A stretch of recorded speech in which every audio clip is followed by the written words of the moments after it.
తీ బండి తీ జల్దీ 9:30 కరెక్ట్గా అటెండెన్స్ రిజిస్టర్ అవ్వాలి కానీ నాకేం రోజు లేట్ అవుతూనే ఉంటాయి. అందుకే ఆగమాగం స్కూల్కి చక్క పోకుండా మాకెందుకు అడ్డం వస్తున్నారు తమ్మి.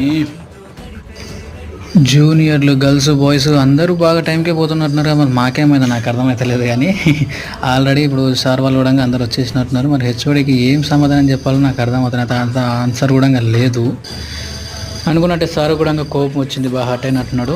ముందు వచ్చిన వాళ్ళని ముందుకు, వెనక వచ్చిన వాళ్ళని వెనకకి నిలబడమని అన్నాను. అందుకే వాళ్ళు ముందున్నారు, మేము వెనుకున్నాము. సార్ క్లాస్ ఆఫ్టర్నూన్ లంచ్ తర్వాత క్లాస్కి వస్తే సార్ లేరని చెప్పి లీవ్ అని చెప్పన్నారు. సో మా ఫ్రీ టైం దొరికింది కదా అని చెప్పి రిలాక్స్ అవుతా ఉన్నాము. సాంగ్స్ వింటున్నారు, మ్యాచ్ చూస్తున్నారు, వాళ్ళు చూస్తున్నారు, తినే వాళ్ళు తింటున్నారు, వాళ్ళు మాట్లాడుతున్నారు. Next class cardiovascular system start అయింది. అంటే అబ్డామినల్ ట్యూబర్క్లోసిస్ కూడా చెప్పినారు. దాని తర్వాత థర్డ్ క్లాస్ మనకి ఆబ్స్ట్రిక్స్ అండ్ గైనకాలజీ స్టార్ట్ అయింది. వాళ్ళు ట్విన్స్ గురించి ఏదో చెప్పి షాక్ అయితే ఏం స్నాక్స్ పెట్టారని చూస్తే పోతే పావు బజ్జీ అని పెట్టారు. సో పావు బజ్జీ అన్న మంచిగా కట్ చేసి పెడతా ఉన్నారు. దీన్ని పిచ్చ